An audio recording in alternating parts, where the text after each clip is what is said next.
tento retomar o raciocínio. Estava a falar da questão dos pelados e de se magoarem. Sim, era isso. Eu penso que nós, eles no Porto obrigaram-nos a crescer muito rápido. Por isso, o que eu estava a dizer, eu lembro-me no primeiro ano, eu senti que evolui demasiado. Depois, quando a gente entra naquele ciclo de seleção, campeonato, treinos do Porto, treinos de Lisboa, eu lembro-me que eu nem dei por ela. Um dia que pensei, estava na cama do hospital, depois de ter sido campeão do mundo, é que fiz um refresh àquilo tudo que eu tinha passado. Porque eu lembro-me de andei ali 3 anos no Porto. Eu tive 4 anos, mas aqueles 3, eu não dei por ela das coisas.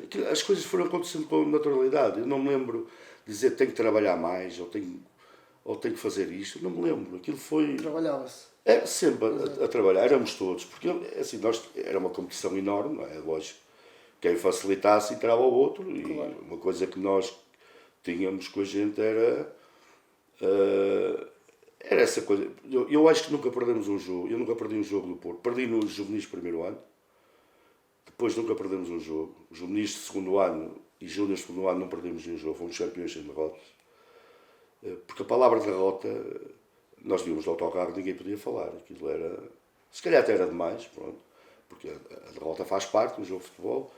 Mas o que eu estava a dizer é que eu lembro-me, estava no hospital, disse, epá, eu fiz isto e aquilo e tudo mais. Eu lembro, eu não fui, por isso aquele sonho, eu já parece que nem tinha tempo para sonhar, era, eu quero ser como aquilo, não, eu quero ser eu e tenho que melhorar, eu tenho que melhorar e tenho que ser sempre eu melhor.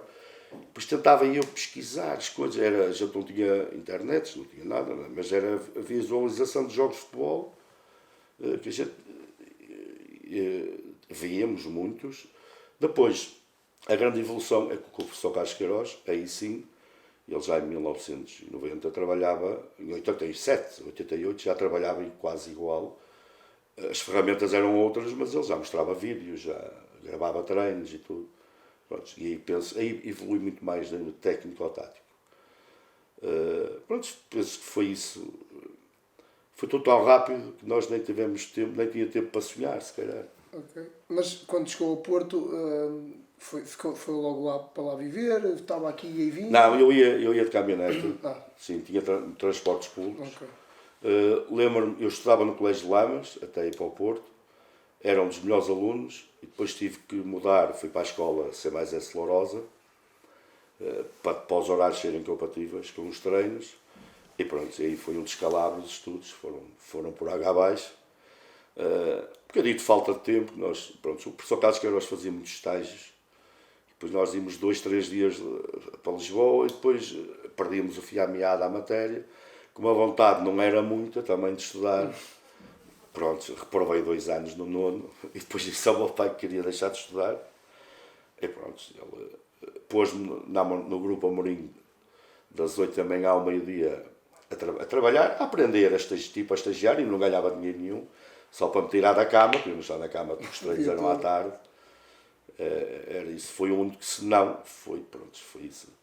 Mas nós encontrávamos muito, por exemplo, eu ia daqui sozinho, lembro que em Garjão entravam 2, depois nos Carvalhos entravam 3 ou 4, depois em Gaia, nós chegávamos ali à zona da batalha, já éramos para uns 14 ou 15. Todos da mesma equipa? Sim, da mesma equipa. Então, tínhamos apanhar o autocarro, tudo mais, tínhamos que descer até a Avenida dos Aliados, que era na Constituição, na altura.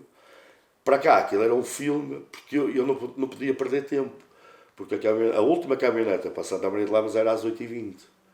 Eu lembro-me da rua 31 de Janeiro, de subi-la sempre, depois de treinos, cansado, a chover muitas vezes, e tinha que fazer ali em pique a ver se apanhava a caminhoneta.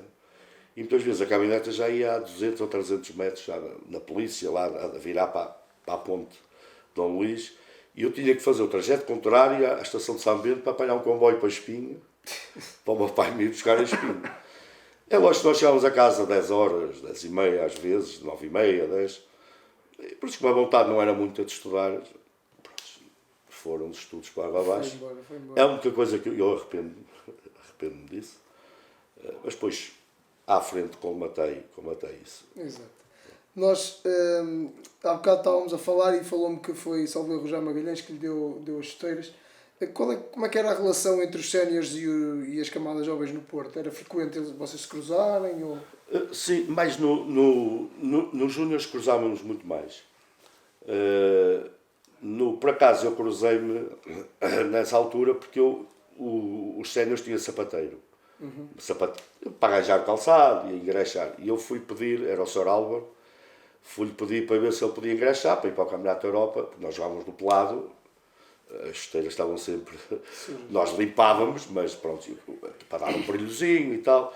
Pronto, eu lembro na altura, ele estava lá e não conhecia. Nós nessa altura não nos cruzávamos muito, só que eram meus ídolos. Eu ia ver os jogos de séniores, eles eram meus ídolos. E então ter umas chuteiras, até podia ser as piores chuteiras do mundo, mas eram as chuteiras de Jaime Magalhães. Para mim foi um significado enorme e um orgulho. Não é? Depois nos júniores, aí eu comecei, fiz os júniores, fazia muitos treinos com os séniores já. E principalmente eu e o Jorge Costa, éramos chamados muitas vezes aos treinos com os séniores. Pronto, e é lógico que aí ao fim de alguns treinos começámos a ganhar a amizade, fazemos parte.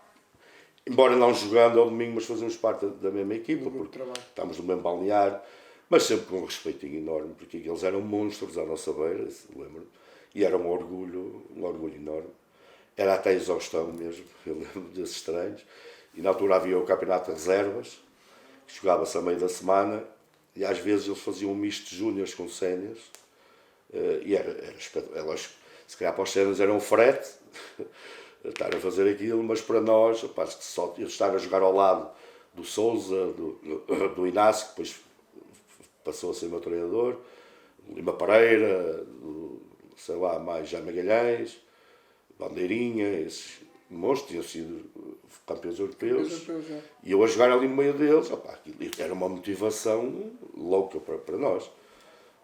Não, era engraçado e era giro. Mas pronto, aí já nos júniores, como nós treinávamos a seguir aos séniores, já nos cruzavam muito, nós vimos, eu ia mais cedo, vimos os treinos deles e tudo. Pronto, aí já havia uma ligação maior. Quando fui para lá, não. Lembro do Rabah Madjer, que era um dos meus ídolos, e o Futuro. O Futuro passava por mim e eu dava vontade de chorar. Ele é o meu ídolo de sempre e vai ser sempre. Pronto, eram os nossos ídolos, nós levávamos isso e estávamos...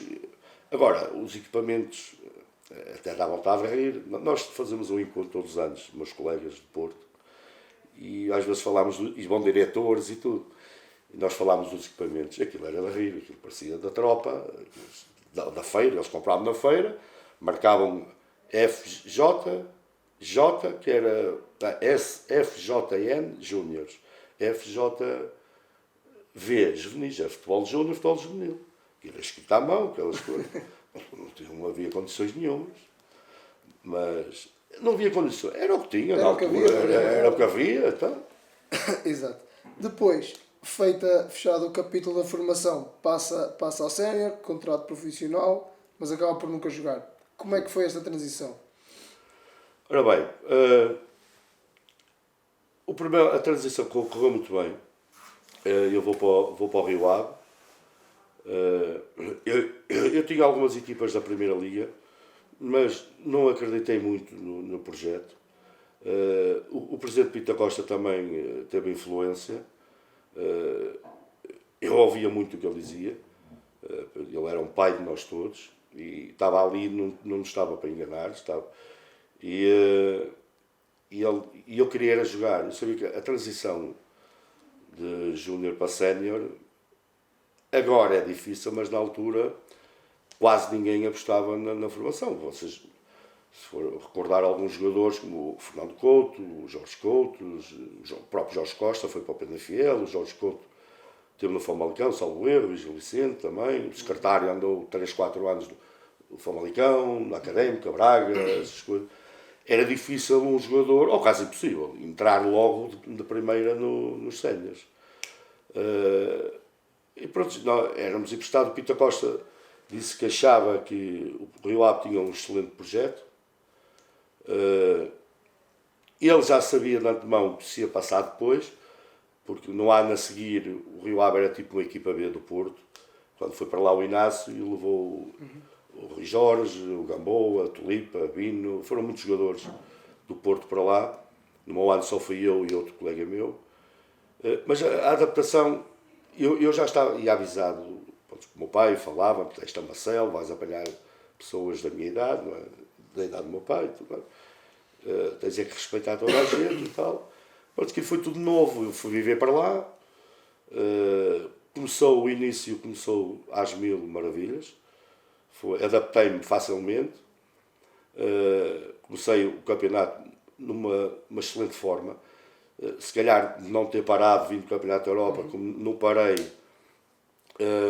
comecei o campeonato de uma forma mesmo muito boa. Lembro da claque que chamava pelo meu nome e tudo mais. E, pronto, já andava na rua, toda a gente conhecia, eu vivia lá no meio deles. Foi uma experiência fantástica. Pronto, até ter contraído uma lesão.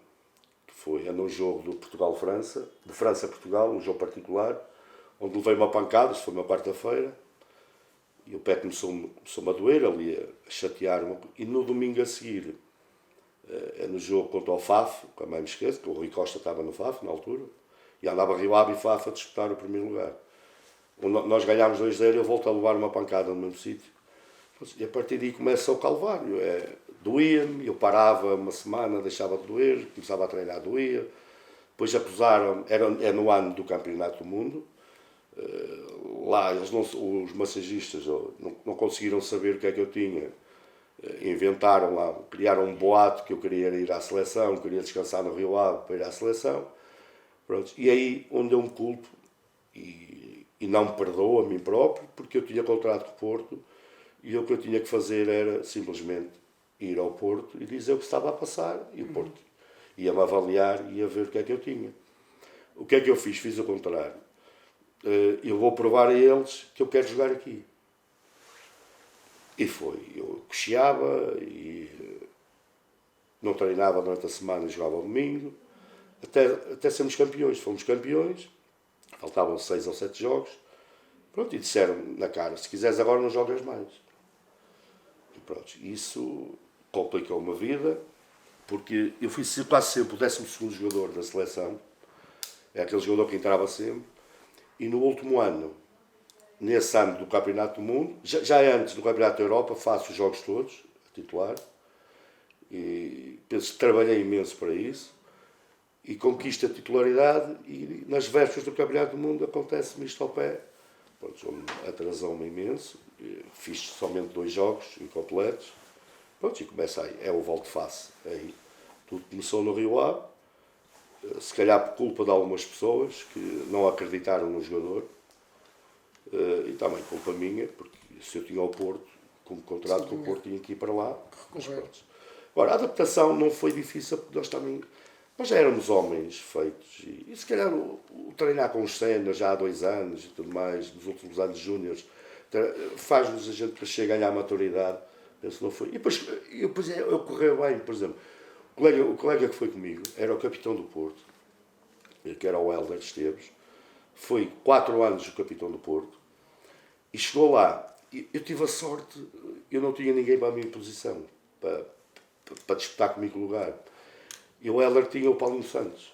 Exato.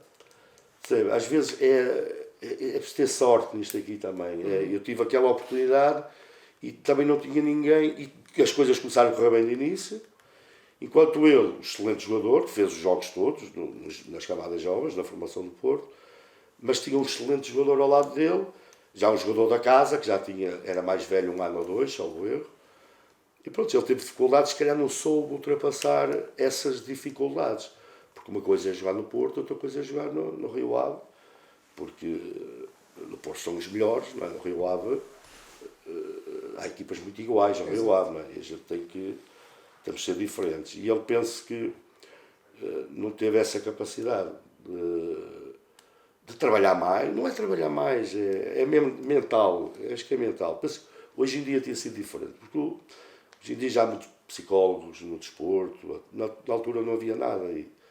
E pronto, penso que agora tinha sido diferente, mesmo para mim. Estavam a dizer que foi viver lá para Vila de Conde. Vila de Conde.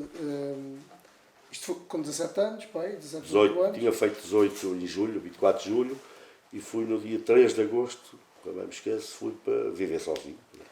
Como é que foi a nível pessoal, como é que foi essa adaptação? Foi fácil? Olha, não, foi fácil e ter piada, porque principalmente o primeiro mês ia ser para restaurantes e tal, depois comecei a ver, pá, eu gasto muito dinheiro a tomar pequeno almoço em restaurantes, lanchar, almoço, jantar.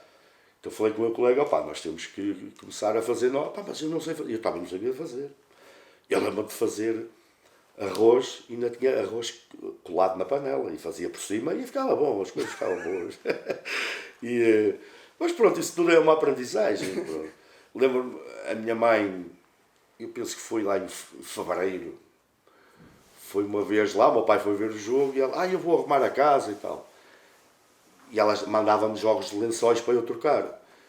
Eu acho que eram 5 ou 6 jogos de lençóis, já estavam lá todos dobradinhos, que os lençóis era puxa para a frente, puxa para trás. Havia 18 aninhos, pá, tal. Tirei lá a carta, tirei a carta lá, foi tudo novo, aquilo foi tudo novo. Bom, o meu pai ainda hoje diz que perdeu a mão em mim, que eu... E se calhar é verdade, eu andei muito à vontade, não é? Pronto, é lógico que a gente começou a ter as primeiras saídas à noite, coisa que o meu pai nunca me deixava. E nós ali sozinhos, com o carro nas mãos, é lógico que, pronto, só uma vez fui apanhado e cortaram 25% do vencimento, e para a gente aprender, e bem, claro. Muito bem.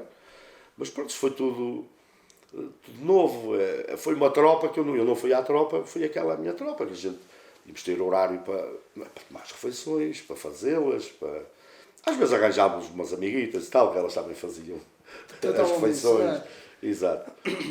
Okay. Mas foi tudo novo e foi espetacular. Recordo com muita alegria esses momentos.